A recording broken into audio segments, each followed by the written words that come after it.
다 같이 묵상 기도함으로 3일 예배를 하나님 앞에 드리도록 하겠습니다.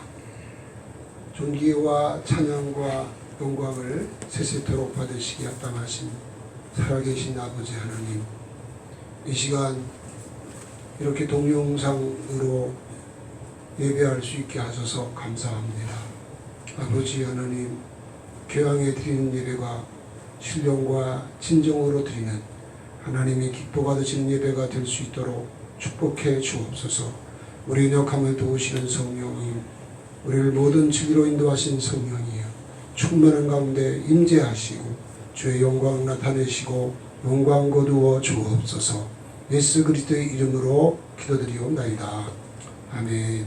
찬송가 드립니다. 찬송가는 505장입니다.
하나님의 말씀, 이 시간 주시는 하나님 말씀을 보십니다.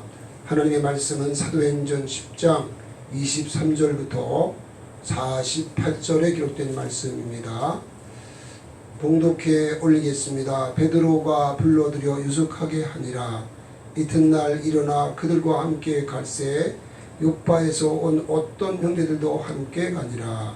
이튿날 가이사랴에 들어가니 고넬료가 그의 친척과 가까운 친구들을 모아 기다리더니 마침 베드로가 들어올 때에 고넬료가 맞아 발 앞에 엎드려 절하니 베드로가 일으켜 이르되 일어서라 나도 사람이라 하고 더불어 말하며 들어가 여러 사람이 모인 것을 보고 이르되 유대인으로서 이방인과 교제하여 가까이 하는 것이 위법인 줄을 너희도 알거니와 하나님께서 내게 지시하사 아무도 속되다 하거나 깨끗하지 않다 하지 말라 하시기로 부름을 사양하지 아니하고 왔노라.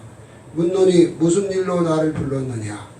고넬료가 이르되 내가 나흘 전 이맘때까지 내 집에서 제9시 기도를 하는데 갑자기 한 사람이 빛난 옷을 입고 내 앞에 서서 말하되 고넬료야 하나님이 내 기도를 들으시고 내 구제를 기억하셨으니 사람을 요바에 보내어 베드로라 하는 시몬을 청하라. 그가 바닷가에 무두장이 시몬의 집에 유숙하느니라 하시기로 내가 곧 당신에게 사람을 보내었는데 오셨으니 잘하였나이다. 이제 우리는 주께서 당신에게 명하신 모든 것을 듣고자 하여 다 하나님 앞에 있나이다. 베드로가 입을 열어 말하되 내가 참으로 하나님은 사람의 외모를 보지 아니하시고 각 나라 중 하나님을 경외하며 의를 행하는 사람은 다 받으시는 줄 깨달았도다. 만유의 주 되신 예수 그리스도로 말미암아 화평의 복음을 전하사 이스라엘 자손들에게 보내신 말씀 곧 요한이 그 세례를 반포한 후에 갈릴리에서 시작하여 온 유대에 두루 전파된 그것을 너희도 알거니와 하나님이 나사렛 예수에게 성령과 능력을 기름 붓듯 하셨으니 그가 두루 다니시며 선한 일을 행하시고 마귀에게 눌린 모든 사람을 고치셨으니 이는 하나님이 함께 하셨습니다. 우리는 유대인의 땅과 예루살렘에서 그가 행하신 모든 일의 증인이라. 그를 그들이 나무에 달아 죽였으나 하나님이 사흘 만에 다시 살리사 나타내시되 모든 백성에게 하신 것이 아니요 오직 미라 택하신 증인 곧 죽은 자 가운데서 부활하신 후 그를 모시고 음식을 먹은 우리에게 하신 것이라. 우리에게 명하사 백성에게 전도하되 하나님이 살아있는 자와 죽은 자의 재판장으로 정하신 때가 곧 이 사람인 것을 증언하게 하셨고 이에 그에 대하여 모든 선지자도 증언하되 그를 믿는 사람들이 다 그의 이름을 힘입어 죄사함을 받는다 하였느니라.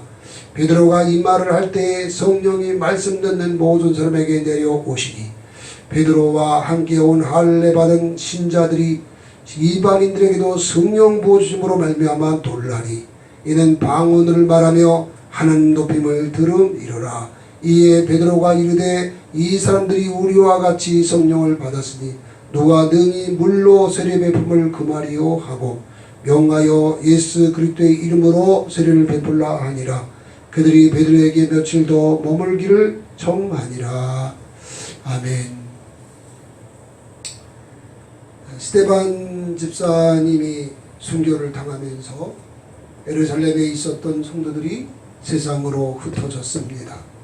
그들이 흩어지면서 복음을 전했기 때문에 유대에도 갈릴리에도 사마리아에도 또한 땅끝에도 교회가 세워졌습니다. 그러나 이방인들에게는 복음을 전하지 않았습니다. 하나님께서 이스라엘을 하나님의 백성으로 삼으신 이유는 그들을 통하여 모든 민족을 구원하기 위함입니다. 여러분, 하나님께서 아브라함을 택하실 때 너는 본토 친척 아비 집을 떠나 내가 네게 지시할 땅으로 가라. 내가 너로 큰 민족을 이루고 네 이름을 장대케 하리. 너는 복이 될지라. 땅에 있는 모든 족속이 너로 말미암아 복을 받으리라 하신 것 여러분 아실 겁니다. 하나님이 아브라함을 부르시면서 언약한 말씀이죠.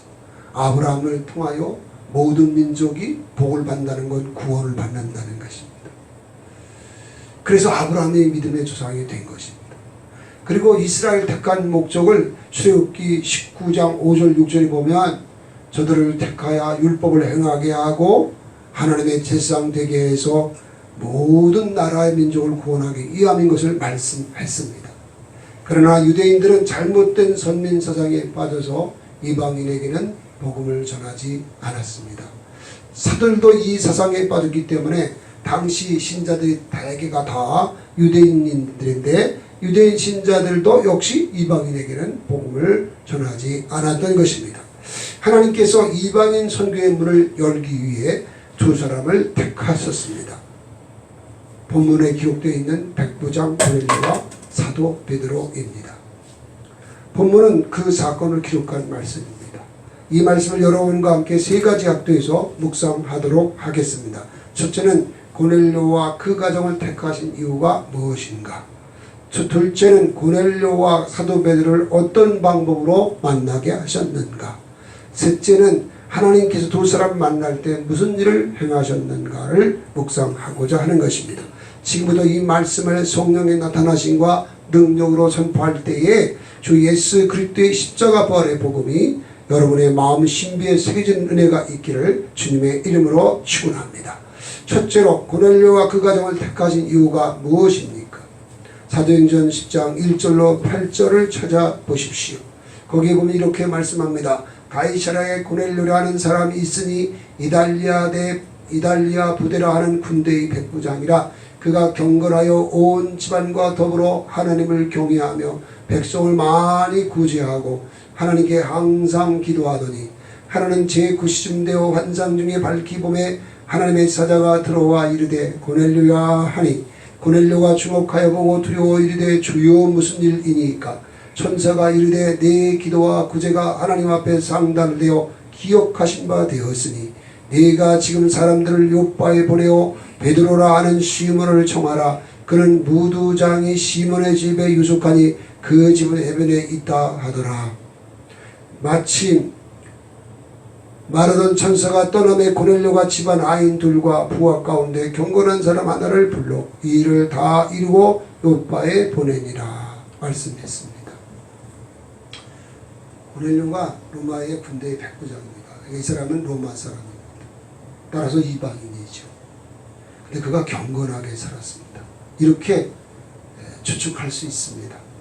그가 로마 군대의 백부장으로 이스라엘에 파병이 된 후에 유대교로 개종한 것이죠. 그래서 유대교인이 된 것입니다. 그래서 하나님을 알게 되었고 율법을 지켜 행하면서 경건하게 살았던 것입니다. 근데 그의 경건함이 그의 삶에 어떻게 표현되었다고 했습니까? 첫째는 온 집안으로 더불어 하나님을 경외했다 그랬습니다. 이 온 집안으로 더불어 할 때 이 온 집안은 자기 가족은 물론이지만 거기에 노예들 그리고 군대 백부장이니까 또 전속 부하들도 말하는 것입니다. 그들이 다 하나님을 경외하게 됐다니까 사실은 예수 믿는 신자들 가운데도 하나님을 경외하는 사람이 많지 않다고 생각할 때 이 고넬료의 경건이 얼마나 대단했는가를 알 수가 있습니다. 두 번째는 백성을 많이 구제한 것입니다. 야고보서 1장 26절 27절에 보면 경건한 사람은 환난과 고난 중에 있는 고아와 과부를 돌아보고 자기를 지켜 세속에 물지 않는 것이라 그렇게 말씀을 했습니다. 말의 실수가 없어야 된다 말씀하죠. 그 다음에 세 번째는 이 백부장 이 고넬료가 많이 구제했는데 이 구제한 사람이 사실은 이스라엘 사람들이잖아요. 그러니까 자기가 지배하는 민족의 백성들을 이렇게 내 몸같이 사랑하는 사랑 실천을 한 것이 이 구제라고 할 수 있습니다. 그 다음에 세 번째는 항상 기도에 힘썼다 그랬습니다. 그가 로마 군대의 백부장이었으니까 매일매일 막중한 임무를 담당해야 했을 것입니다. 그러나 그럼에도 그는 항상 기도에 힘을 썼다 그랬습니다. 왜 그랬을까요? 하나님의 은혜 없인 자기 아무것도 아니라는 걸 알았던 거죠. 자기의 연약함, 자기의 무능함을 절절히 깨달았던 것입니다. 뿐만 아니라 기도하면 하나님은 약속하신 말씀대로 응답하신 것을 그는 굳게 믿었던 것입니다. 로마서 8장 32절에 보면 하나님께서 자기 아들과 함께 모든 것을 은사로 주신다고 말씀하고 있습니다. 그러니까 이 말씀을 잘 보셔보면 하나님은 마치 구하기만을 기다리는 사람처럼 기다리는 분처럼 보입니다.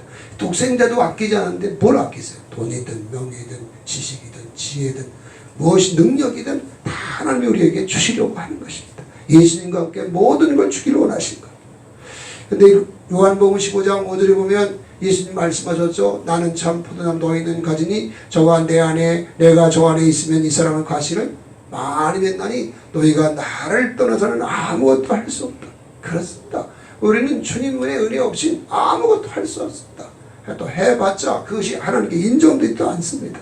내 무능함, 내 미련함, 내 연약함을 알 수밖에 없는 거죠. 누가복음 11장 9절로 10절에 보면 너희가 악한 자도 자식에게 좋은 걸 줄 줄 알거든 하며 밤낮 부린 자에게 하나님께서 성령을 주지 않겠느냐, 선한 것 좋은 걸 주지 않겠느냐, 이렇게 말씀한 것을 봅니다. 그러므로 이렇게 하나님께 우리가 기도하면 우리 하나님이 이렇게 응답을 하시는 것을 이 고넬료는 늘 체험했던 것입니다.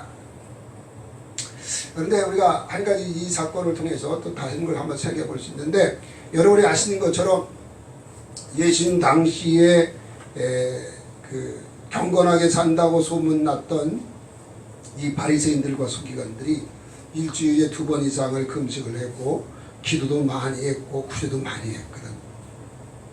그런데 예수님 뭐라고 하고 책망하셨습니까?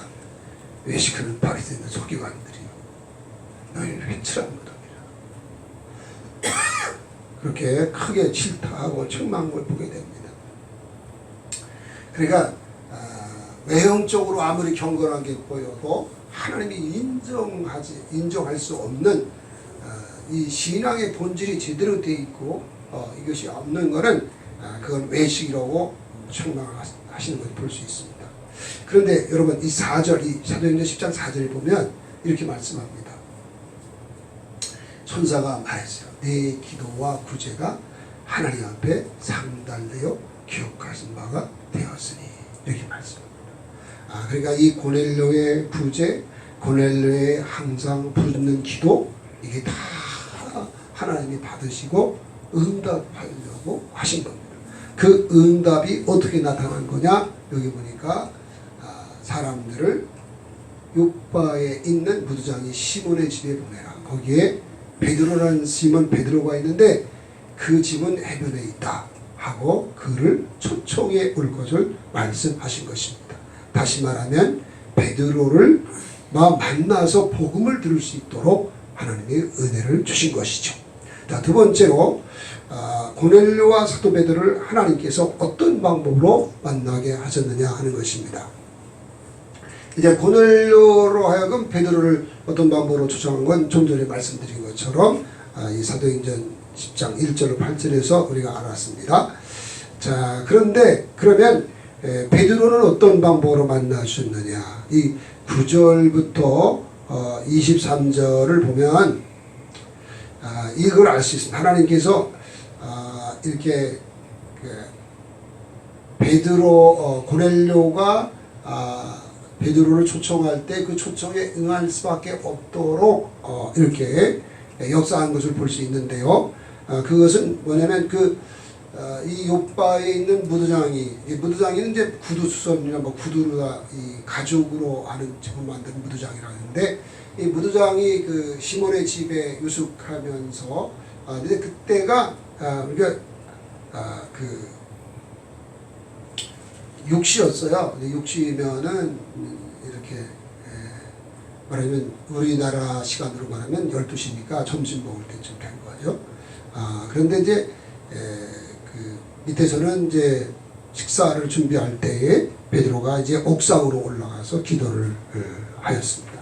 근데 기도를 할 때에 하나님께서 이제 환상을 보여주셨는데 그 환상이 뭐냐면 큰 그 보자기 안에 거기에 이제 기어다니는 것, 또 걸어다니는 것, 이 짐승들, 새들 이런 것들이 다 거기 가득 들어있는 것입니다.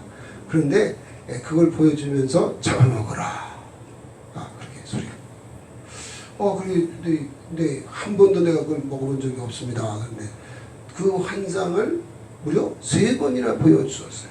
3번이나 보여주셨는데, 그 3번이나 보여주시고 난 다음에 이제 이 환상이 이제 사라졌는데, 하나님이 왜 나한테 이 환상을 보여줬을까? 이렇게 이제 궁금해하고 있을 때에 고넬료가 보낸 3사람이죠. 이제 그 종들 가운데 한 사람, 그 다음에 부하 가운데 2사람, 이렇게 되는데, 여기는 이제 2사람으로 표현되어 있지만은 정확하게는 3사람입니다. 이 사람들이 이제 무두장이 시몬의 대문을 두드렸습니다. 여보시오 여보시오 불렀습니다. 그리고 여기 이 집에 시몬 베드로라는 사람이 있으니까 이렇게 부르거든요. 그 당시에 뭐 로마 군인이 이렇게 말하면 응하지 않을 수가 없죠. 근데 그때의 성령께서 베드로에게 사람들이 너를 부른다. 네가 나 내려가라 하고 말씀을 하셨어요. 그래서 이제 베드로가 2사람을 맞이했습니다. 그래가지고 자기가 베드로라는 사실을 말하고, 그 다음에 이제 그 사람들로 그 집안에서 하룻밤을 잘 수 있도록, 유숙할 수 있도록 그렇게 배려를 했습니다. 그 다음에 이제 그 이튿날 이제 베드로가 이제 고넬료가 보낸 사람들하고, 그 다음에 이제 그 유대인 신자 몇 사람하고 이렇게 해서 고넬료의 집으로 가게 되어집니다.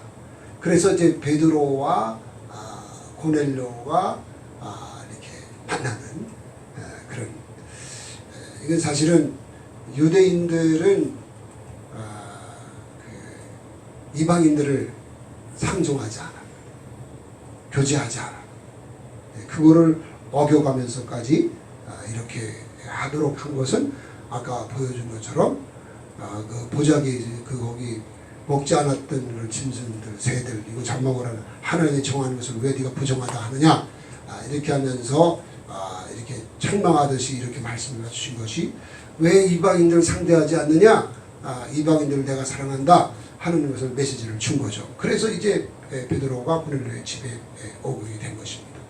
자, 그 다음에 사도 베드로를 초청한 그 고넬료가 어떻게 베드로를 맞이할 준비를 했을까 하는 것을 보게 되는데, 23절부터 25절을 보면 그걸 알 수가 있어요. 거기 보면 고넬료가 가까운 그 친척들과 가까운 친구들을 모아놓고 기다리고 있었습니다. 그리고 이제 베드로가 집안에 들어오자 베드로의 발 앞에 엎드려서 절을 했습니다. 말씀드린 바와 같이 고넬료는 그 당시 로마 군대의 백부장입니다. 이 백부장은 그 백부장의 그 권력은 마치 그 가이사랴 지방의 말하면 그 지역 사령관 같은 그런 위치거든요. 그리고 당시는 로마 군대가 말하자면 유대 나라를 지배하고 있을 때이기 때문에 고넬료가 그 일개 어부였던 베드로에게 절을 하는 것은 이거는 있을 수 없는 일입니다. 그런데 베드로는 말씀드린 바와 같이 하나님을 경외하는 사람, 고넬료는 하나님을 경외하는 사람이었기 때문에 그를 하나님이 귀하게 쓰는 하나님의 사자로 알고 이렇게 그를 아주 존중한 마음으로 이렇게 절을 했던 거죠. 이것을 보면 고넬료는 얼마나 하나님을 경외하는 사람이었는가를 알 수 있고, 또 얼마나 겸손한 사람인가를 알 수가 있습니다. 자, 그런데 베드로가 자기 발 앞에 엎드려 절하는 이 고넬료를 고넬료의 손을 붙들어 일으키면서 일어나라, 나도 사람이라, 나한테 이렇게 하지 마라, 이렇게 하면서 고넬료를 부추겨 주면서 일으킵니다. 그러면서 베드로가 이제 당신들도 알다시피 원래 유대인들이 이방인과 교제하지 않는 것은 당신들도 알지 않느냐. 그래도 하나님께서 하나님이 선하게 여기는 사람을 부정하게 보지 말라 하는 말씀을 주셔서 내가 이렇게 왔다. 그 나를 왜 이렇게 부르느냐 하고 이제 물었습니다. 그때 이제 고넬료가 나흘 전에 있었던, 좀 전에 우리가 1절부터 8절 사이에서 본 것처럼 그 얘기를 하게 됩니다. 내가 제 구식기도 시간에 한 빛난 옷을 입은 사람이 나타나서 내 기도와 구제하는 장달되어 하나님 앞에서 기억하신 바가 되었으니 사람들을 청해서 요바에 있는 무두장이 시몬의 집에 있는 시몬 베드로를 청하라, 이런 말씀을 듣고 제가 사람을 보낸 겁니다. 그러니 오셨으니 잘하셨습니다. 우리는 하나님께서 당신에게 주신 말씀을 듣고자 해서 이렇게 하나님 앞에 우리가 모였습니다 하고 말했습니다.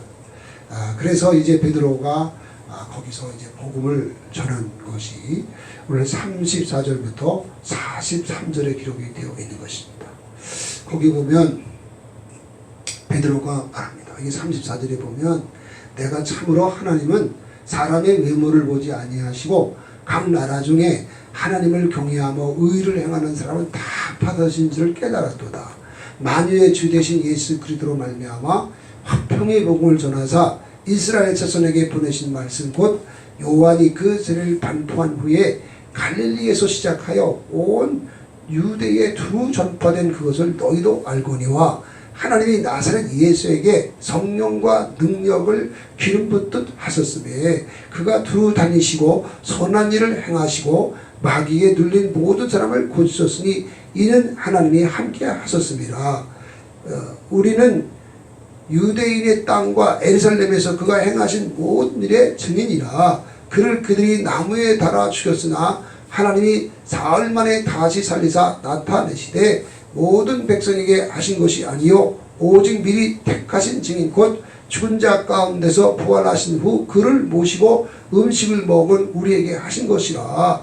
우리가 명하사 백성에게 전도하되 하나님이 살아있는 자와 죽은 자와 재판장으로 정하신 자가 곧 이 사람인 것을 증언하게 하셨고 그에 대하여 모든 선지자도 증언하되 그를 믿는 사람이 다 그의 이름을 힘입어 죄사함을 받는다.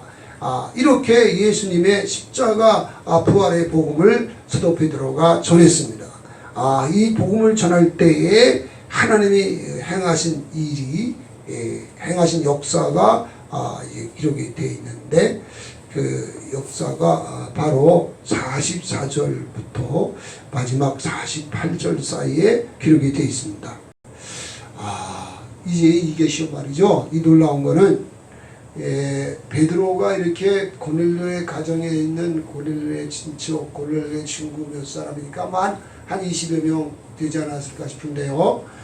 이들에게 이렇게 그리스도의 예수님의 그 십자가 부활의 복음을 있는 그대로 자기들이 경험하고 본 것을 그냥 이렇게 전할 때에 하나님께서 성령을 강림하게 하셨어요. 이 성령이 강림하시, 이 성령이 내려오시니 하는 건 성령이 강림하셨다는 것인데 이것이 뭐와 같은 거냐면 과거에 오순절날 120문도에게 성령이 강림하시면서 성령의 충만을 받고 성령이 말하게 하심을 따라 다른 방언을 말했던 신령한 취업을 한 것과 똑같은 사건입니다. 이게. 근데 다른 것이 있다면 오순절날 120문도에게 성령으로 충만을 해서 권능받은 증인되게 하면서 교회가 세워진 것이라면 이 고넬료의 가정에는 이방인에게 하는 이 성령 강림하심인데 여기는 교회는 세워지지 않았지만 그러나 고넬료를 비롯하여 거기에 친척들과 친구들 한 20여 명이 이렇게 성령으로 충만해서 권능받은 증인된 역사는 똑같이 일어나게 된 것입니다.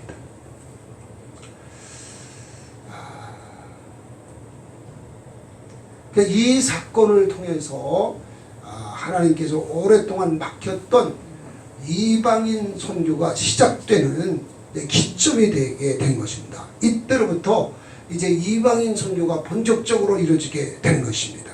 그래서 이 사도행전 11장을 보면 이 사건에 대해서 묻는 사도들에게 베드로가 이걸 다 있는 그대로 말함으로써 당시 모든 사도들과 모든 성도들이 하나님은 이방인도 구원하기 원하시는구나 라고 하는 것을 공식적으로 공포가 된 것을 볼 수가 있습니다. 이렇게 해서 이방인 선교의 문이 열려지도록 하나님은 역사하는 것입니다. 다른 하나는 놀라운 것은 이때부터 고넬료와 그 가족들 물론이와 그 친척들과 친구들이 율법을 완성하신 새 언약, 즉 예수님 피로 세운 언약이죠. 이 새 언약의 은혜를 온전히 누릴 수 있는 사람들이 되었다는 것입니다.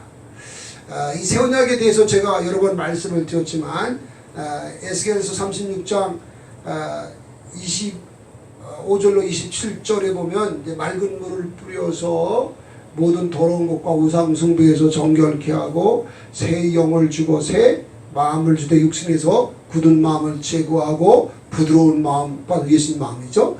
그리고 내 신 여호와의 신 성령으로 충만케 해서 주의 율례와 규례와 법도를 지키고 행하게 한다. 이렇게 말씀하고 있고, 또 에레미야서 31장 31절로 34절에 보면 이 새 마음을 주는데 그 새 마음 속에 하나님의 십자가 부활의 복음을 마음에 새겨서 말씀대로 살게 하시고, 또 성령을 보내주셔서 예수 그리스도와 하나님을 알게 하고 믿고 닮고 전하고 예배할 수 있도록, 하나님을 알고 경외할 수 있도록 이렇게 하는 것이 새 언약의 은혜입니다. 이것을 사도 바울은 로마서 8장 1절로 4절에서 말씀을 하죠. 여러분이 아는 것처럼 율법을 지켜서 의롭다고 얻는 사람은 없죠. 그런데 새 언약은 이렇게 새 영을 주고 새 마음을 주고 그렇게 해서 성령을 부어서 말씀을 마음에 쓰고 말씀대로 살게 하고 성령을 부어서 하나님과 예수 그리스도의 복음과 십자가를 알게 하고 믿고 의지할 수 있도록 해서 율법의 요구가 다 이루어질 수 있도록 하는 삶을 살게 하신 것이 새 언약의 은혜입니다. 근데 지금 현재 이 땅에 예수 믿고 거듭난 성도 가운데서 이 은혜를 이렇게 성령으로 충만해서 늘 육체를 쳐서 성령을 쫓아 행하는 삶을 살아가는 성도가 그렇게 많지는 않습니다.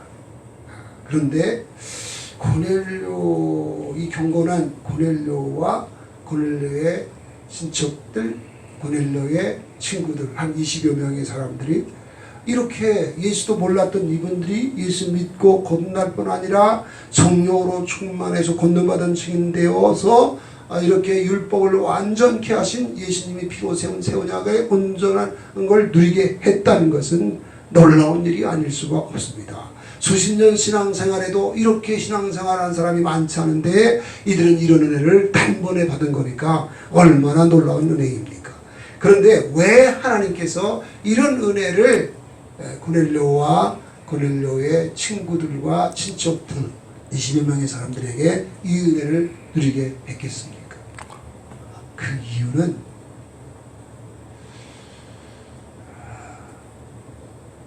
우리가 거듭난 것 굉장히 중요하죠. 천국을 가냐 못 가냐 하는 결정하는 거니까요.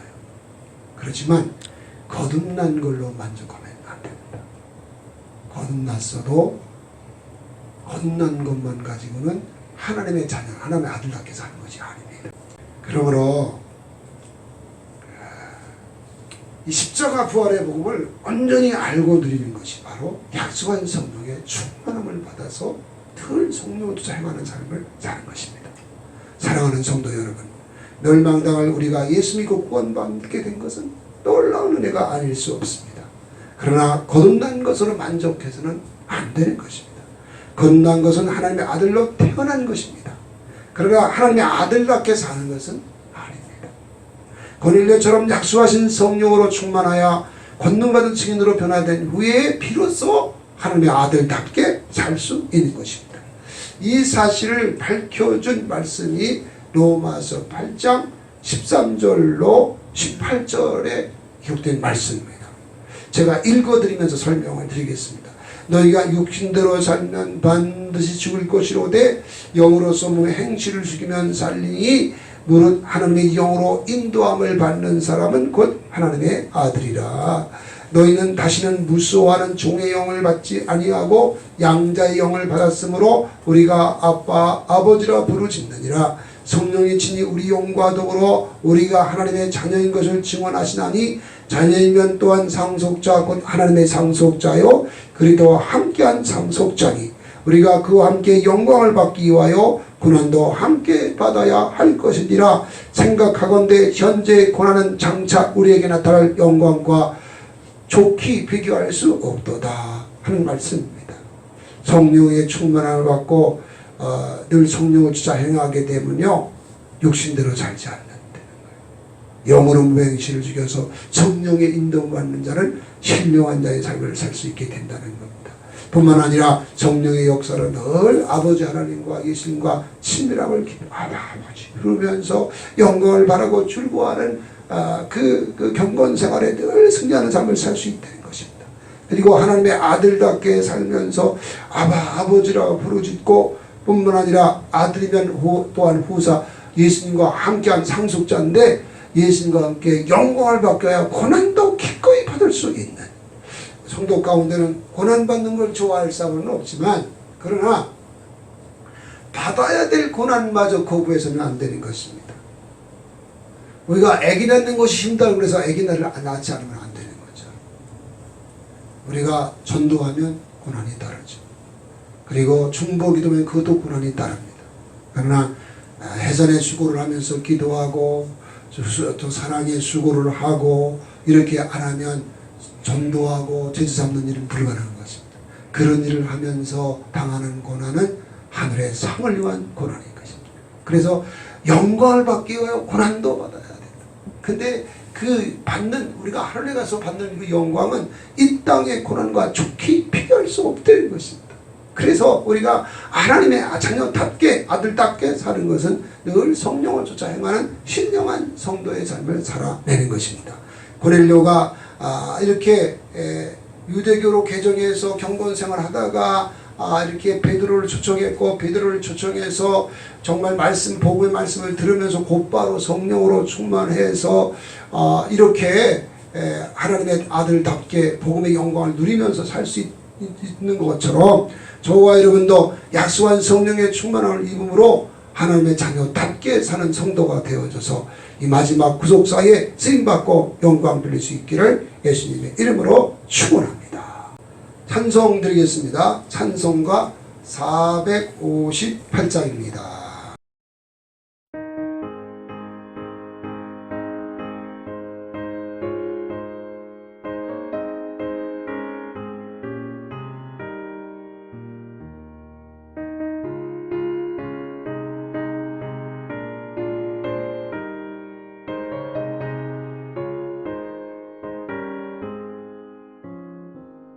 너희 마음에 슬픔이 가득할 때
같이 오늘 주신 말씀 기억하고 우리 합심해서 통성으로 기도하는 시간을 갖겠습니다.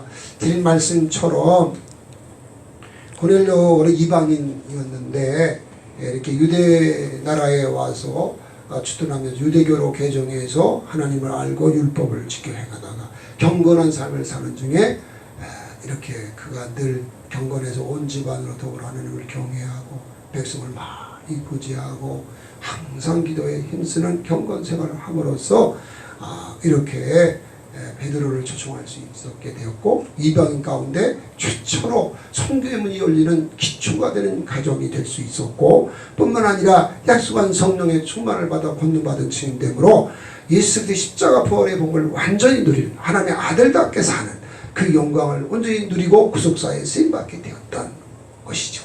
그러므로 우리들도 이 은혜가 우리 안에 실제가 될 수 있도록 나는 거듭났지만 성령으로 충만하지 못하다면 야수한 성령의 충만과 권능받은 증인되는 은혜를 실제로 입어서 하나님의 아들로 살 수 있는 저와 여러분 될 수 있도록 주여 부르시고 통성으로 기도하십니다.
살아계신 아버지 하나님 감사합니다.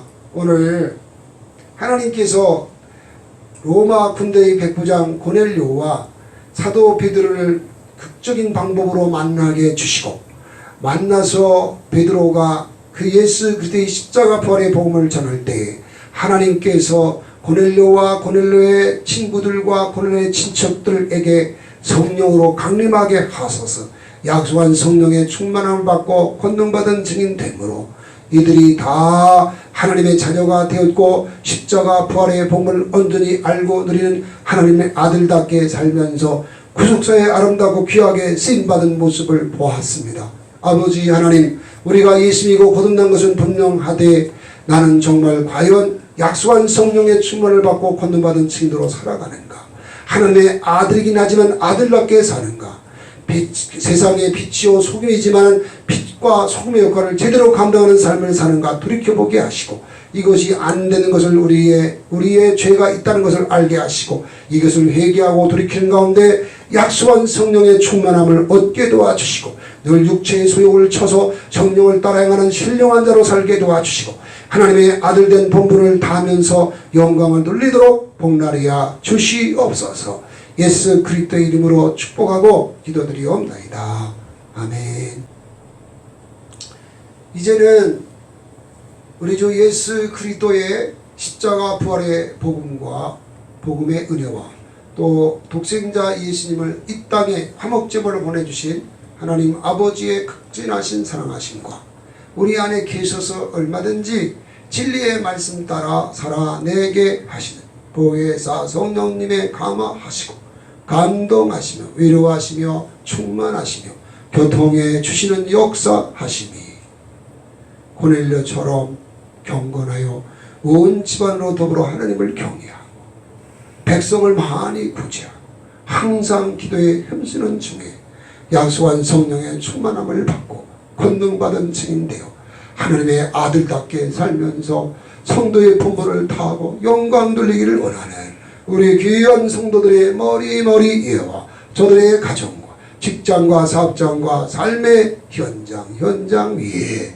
빚값 주고 사신 몸된 교회와 선교사님들과 열방 위에 이제로부터 영원까지 함께 계시옵기를 축원합니다. 아멘.